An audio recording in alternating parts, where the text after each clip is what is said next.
apa ini?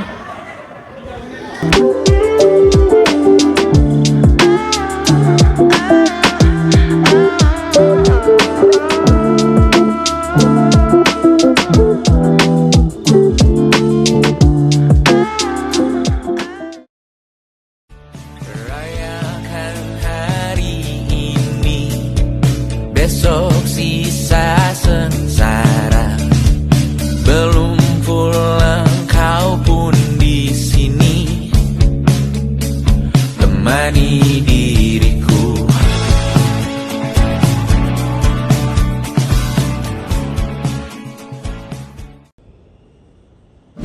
Pernah nggak sih kita mikir kenapa sebuah negara tetap berdiri kuat meskipun banyak masalah? Contohnya seperti konflik sosial, krisis ekonomi, sampai pengaruh budaya luar. Nah, jawabannya cuma satu, yaitu ketahanan nasional.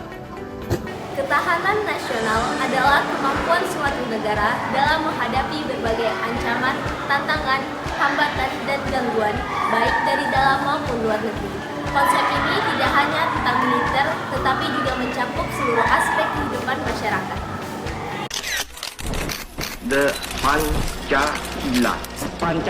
Ketahanan nasional terdiri dari beberapa aspek penting. Pertama, ideologi. Ketahanan ideologi berkaitan dengan kepercayaan terhadap dasar negara, yaitu Pancasila.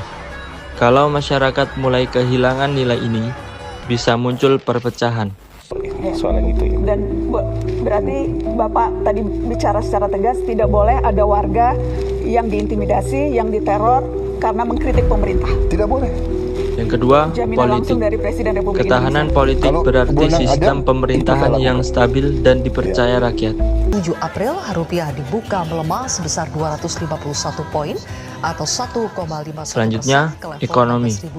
Ketahanan ekonomi terlihat dari kemampuan negara memenuhi kebutuhan rakyatnya. Tepatnya terendah sejak kuartal 3 2021.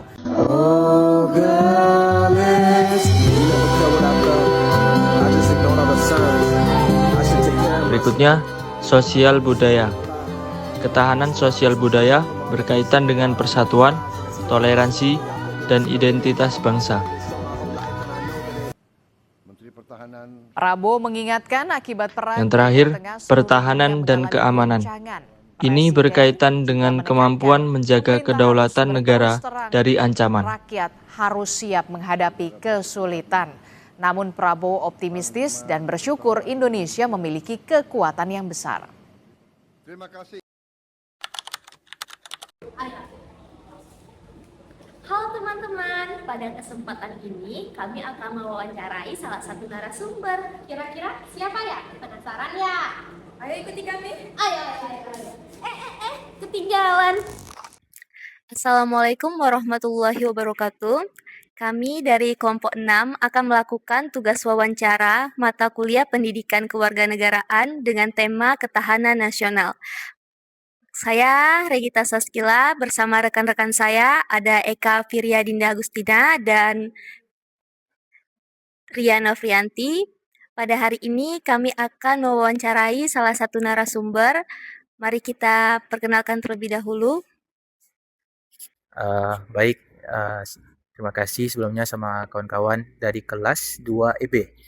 Mungkin singkat dari kami, perkenalkan saya Adam Maulana, di sini mahasiswa semester 8 dan juga sekaligus sebagai Presiden Mahasiswa BEM ITB Indragiri, dan mungkin di sini nanti kita mau lebih banyak diskusi sama kawan-kawan tentang ketahanan nasional. Oke.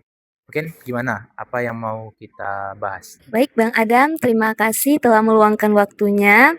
Langsung saja nih Bang, kami izin bertanya, menurut pendapat Abang, apa nih yang dimaksud dengan ketahanan nasional? Baik kawan-kawan, mungkin kalau kita berbicara tentang ketahanan nasional, maka mungkin sedikit ada yang harus kita, barangkali ada perbedaan pandangan di antara kita semua gitu kan. Mungkin kalau misalnya kita mendengar tentang ketahanan nasional, berarti kita mendengar atau berpikir sekilas tentang militer gitu kan. Namun pada dasarnya kalau berbicara tentang ketahanan nasional, itu sebetulnya kita tidak hanya berbicara tentang perang ataupun tentang tentara, tapi berbicara tentang kalau di buku itu kita sebut dengan Ipolek Sosbud Hatkam gitu kan. Seperti ideologi, politik, sosial budaya dan juga tentang keamanan gitu.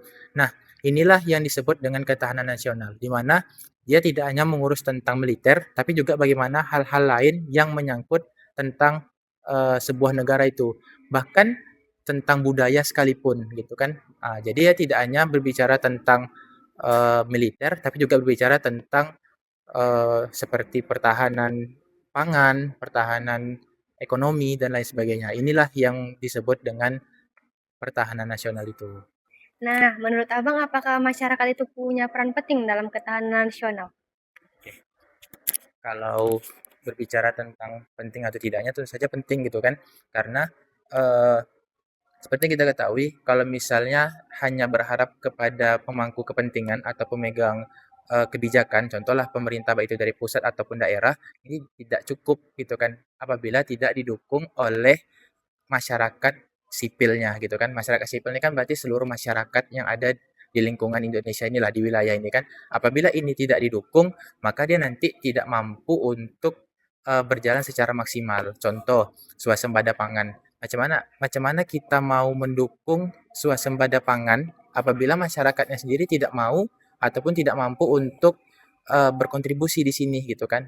Baik itu secara contoh, kalau kemarin itu kan dari pemerintah itu ada sedikit program ketahanan pangan seperti eh, menanam padi, di mana nanti kita mempunyai program menanam padi ini bagaimana sekiranya itu harus produktif gitu kan. Nah, apabila kita tidak mendukung ini, contoh lah, kalau secara kecil itu kan masyarakatnya mengkonsumsi konsumsi ini tidak produktif. Contoh, banyak makanan food waste-nya atau bahasa itu makanan sisa. Kan ini dalam artian tuh tidak apa ya, kita salah satu secara tidak langsung kan mendukung ataupun membuat kontribusi terhadap pemakaian pemasok pangan tuh berlebihan. Nah gitu, ini salah satu contoh kecilnya gitu. Nah, banyak juga contoh-contoh lain, mungkin secara ekonominya, secara budayanya sekaligus gitu kan. Nah, kalau misalnya secara budaya, kita bisa melihat sekarang bagaimana sekiranya itu budaya asing itu lebih sering masuk. Kita lebih familiar dengan budaya asing ketimbang budaya kita sendiri. Nah, gitu kan. Nah, ini salah satu tantangan juga sebetulnya bagi kita bersama. Nah, makanya kalau ketika masyarakat bisa mendukung, maka ini akan eh, membantu kita untuk menjaga ketahanan itu. Menurut Abang, apa yang bisa dilakukan oleh generasi muda?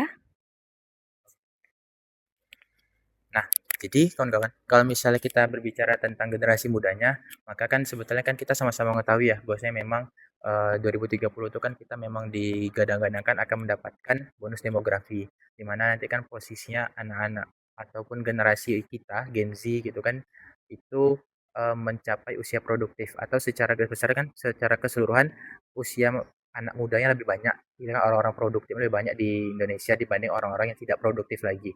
Nah, ini kan menjadi sebuah keuntungan ataupun sebuah peluang. Jadi tentu saja peran kita sama-sama di sini adalah kita dapat minimal melalui langkah-langkah kecil kita untuk mendorong ketahanan ini gitu. Contoh secara ekonomi misalnya kan. Secara ekonomi bagaimana cara kita mendukung ini, mendukung ketahanan ini yaitu dengan mendorong seperti membiasakan belanja lokal gitu kan, belanja produk-produk lokal atau yang selain itu belanja tentang mendorong belanja di UMKM sekitar gitu kan. Ini kan salah satu secara tak langsung mendorong perputaran ekonomi.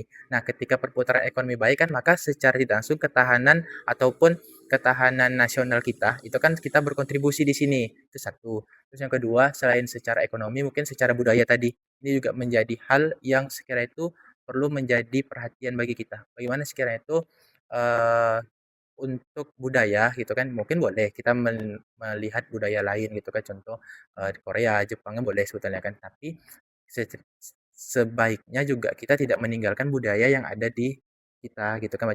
Bagaimana sekiranya budaya yang ada di lokal ini juga bisa kita lestarikan, karena memang ketika ini tidak mampu kita lestarikan maka itu akan menjadi tantangan atau ancaman bagi generasi setelah kita nanti untuk mengetahui budaya asli kita apa sih sebetulnya kan itu. Nah, oleh karena itu perlu rasanya untuk eh, langkah-langkah kecil mungkin secara nggak langsung kan bagi kita ini kecil, tapi ketika kita mampu untuk menjalankan ini maka kita mampu untuk berkontribusi secara dari bawah lah, dari dasar untuk menjaga ketahanan ini.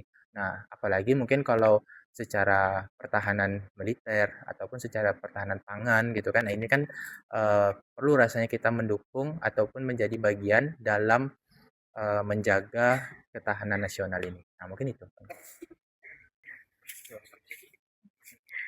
Baik, teman-teman sekalian, demikianlah sesi wawancara kita pada hari ini. Semoga apa yang disampaikan dapat bermanfaat untuk kita semua.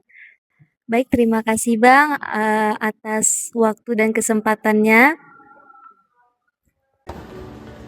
Lalu, apa yang bisa kita lakukan? Sebagai masyarakat, kita mempunyai peran penting untuk menjaga ketahanan nasional. Mulai dari hal sederhana, seperti menyaring informasi sebelum disebarkan, menghargai perbedaan, meningkatkan rasa cinta tanah air, dan berkontribusi dalam pembangunan.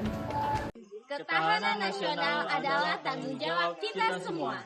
Mari mulai dari diri sendiri untuk menjaga persatuan. Karena Indonesia kuat ketika kita bersatu. Sekian dari kami akhiri dengan wassalamualaikum warahmatullahi wabarakatuh. Semua tak